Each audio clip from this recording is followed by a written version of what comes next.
欢迎回来，小伙伴们，你们有没有上山采过野生的蘑菇呢？今天我们就带大家上山亲自体验一下，因为我们也从来没有上山采过。我们现在在青州市埔北县呢，他们这边呢，这个时候每年会长出一种目前人工无法栽培的红菇，那个晒干的好的，一斤可以卖到800到1000块钱。他们这边农户呢，单靠捡这些野生的红菇，一年收入可以达到20几万。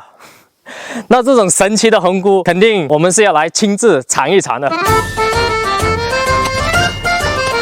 这树是什么树啊？这个追树啊，这个树也是野生的啊，树也是野生的。这个就是我们要找的红菇。现在这个它还小，7、8个小时后呢，它就可以长到这么大，然后我们就可以把它摘掉了。这个要留着明天摘。那你看，都是在树叶上盖着，所以这些千万不能踩到。这也是刚冒出来的。他们这边呢，早上4、5点钟的时候就已经采过一遍了。我们现在跟过来是来采今天的第2遍。哦，它了，有一个大的这就是我们今天要摘的红菇啦，是不是很漂亮？这种菇在我们那边我真的从来没有见过，而且这么鲜红的菇，如果在野外我看到，我估计我也是不敢吃，真的是怕那首歌红桑桑白桑桑，吃完一起糖棒棒。那红桑桑是不是说的就是它？味道好香哎！它们主要就是长在这种天然的红锥树下，才能长出这样的红菇。这个好漂亮，这个肉好多。一般我们摘过的这个地方呢，它附近到时候它又会再长一颗出来。这里有好多个，我操，有虫子！这个是双生的，真的是双胞胎呀！你看，抵在一起的。哇，这个柄都是红色的，非常的漂亮。它这个边边还有一个小的，现在这个大的我们摘了。要是我觉得蛮多的啊，你看，没有多少吗？那平时多的不是得更多？多的时候啊，就不叫你们来了。为什么？因为你们走不惯这个路哦，会踩掉了哦。对，你看，哇，到处都有。你看，都在这个树叶底下。这个真的是一不小心就会踩到了，所以我们走的时候稍微看一下。高峰期的话，你一天可以捡多少斤啊？不知道了，这个好难说了。好难说啊，有没有100斤啊？有的有，没有就没有。哦，生的还是有啊。那像我们这种它这么贵，要不要搭个棚子啊、守着什么的？有啊，要啊。哦，这是平时搭个棚子守着的。在自己哦，晚上也来的，晚上也要来逛一下。那还有这个干的，这不吃的。哦，同样是菇，这个还能卖点钱，这个没人要。这种呢？我也不懂。那小伙伴们知道这种菇能吃吗？这又是什么菇呢？这里又有一种菇，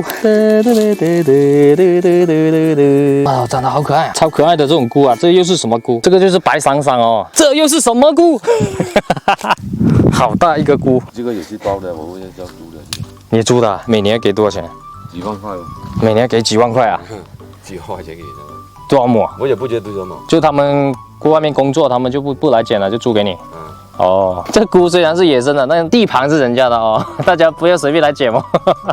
好多都是这些小个的，他们一般都是早上来采比较多，中午一般都是比较少的。像这些都是要留着早上采，它如果没采，它隔一天就烂了，是吧？没有烂，它就大了，它太大个了，很好看了。哦，这个就大了，像这个就不值钱了吗？不值钱了这个。哦，这个就是200多。200多的晒干200多1斤的那种。这个什么蟑螂啊？这种蟑螂？蟑螂，土什么鳖？哦，土鳖啊，土鳖可以吃的哦。啊，可以吃的，尖边土鳖嘛，就是这个东西嘛。对哦。这些吃了药了，杀死这个东西，不然它全部吃了这个东西。哦，它会吃这个菇的。吃菇啊。哦，都是被它吃了啊。所以我们刚刚1个多小时捡的，总共就捡了这么多。它这边呢要看成色，是吧？你看好多都被虫子咬过的。它这边要成色要挑出来，有些是比较好的，可能价格卖高一点；没那么好的就差一点。哇，像这些都好漂亮哦。7、8斤哦。非常难。他们这边每天摘好的这些红菇呢，就放在这边的一个烤屋这里。它这个烤屋真的超级简单，就在外面烧火，然后通过这个管道这里，这管道都是发烫的，就这样形成一个简易的烤屋。这都是放在这里烤，这烤多少天？要烤得成什么样才算烤好？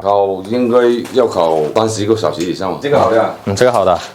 哦，像这种哦。最好的菇就是从这种了，最少要800几块钱一斤。这是开玩笑的哦。这是晒干的啊，这是怎么看它的品相啊？这个品相叫圆哦，哦，够圆。够圆啊。哦，然后这里比较厚度够，这个角要厚度够。要红啊，人家这里叫红红的啊，人家是白的，有些是白的。那你这一年能搞多少斤？不知道了，他就讲其他都不讲，一点不搞。他饮食上的东西，他讲出来你可以的，还可以的；不讲出来一点办法都没有。一点办法都没有，就完全没办法播种的什么。没办法的了，这种的要210、220，这种就230。哦，这个确实不一样。就这种品相的，1斤都要200多。200多啊，这种啊。为什么要那么贵？是比较好吃，好吃啊，还是吃好看啊？吃了有什么作用啊？我也不懂，你也不懂，不懂。反正就是这边的收购价就这么贵啊，就这么贵哦。人家回到福建那边，同这种菇人家卖1000几块钱的。哦，这种菇啊，1000几块的哦，1000块钱一斤，1000块含的不行，1800块。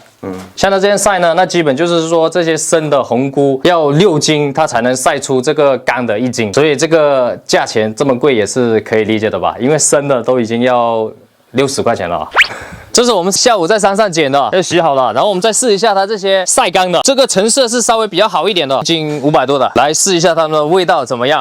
把这个泥弄掉，那你搞就今天肯定来，轻轻的洗一下，就是不能洗大力，对对，把那个红色都洗掉了，洗掉不好了。哦，好鲜艳呐。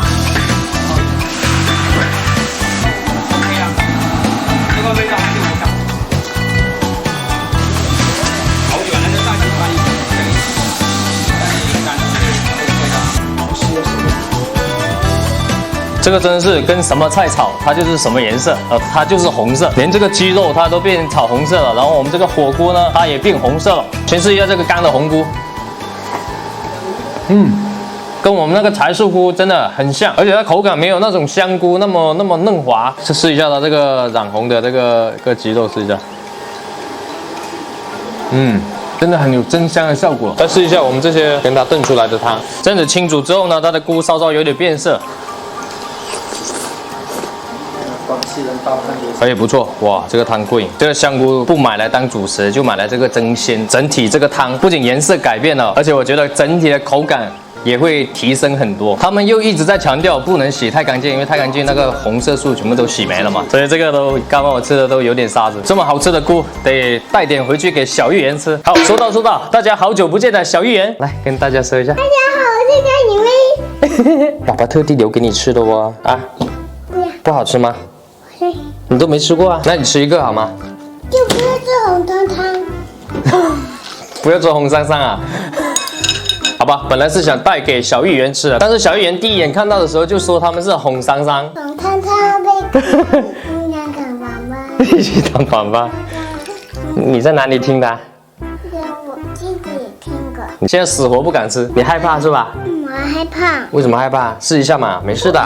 那宝宝自己吃的哦。好吧。这个菇真的非常的真鲜，特别是这个汤，真的非常鲜美。因为这个实在是太难清理了，每吃一个我都有沙子，每吃一个都有沙子，他们就是半含着吞进去的。所以我这次拿回家之后呢，就把那个比较有沙子的那个头给摘去，再用刷子给它整个都刷一刷，然后用水来洗，洗完后的水呢就过滤掉，然后再用那个水反复的洗，然后洗剩下的那些红红的水呢，再用来一起炖。不过就算是费这么大的功夫，它还是有沙子。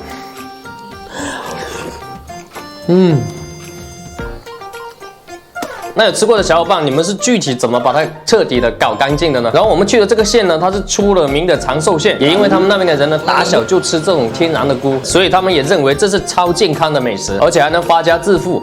最主要的是还不用播种，就像老天掉钱一样，每天负责捡钱就可以了。更重要的是还这么贵。这样子全程了解下来呢，真的太羡慕那边的农民了，还有这种纯天然的收入。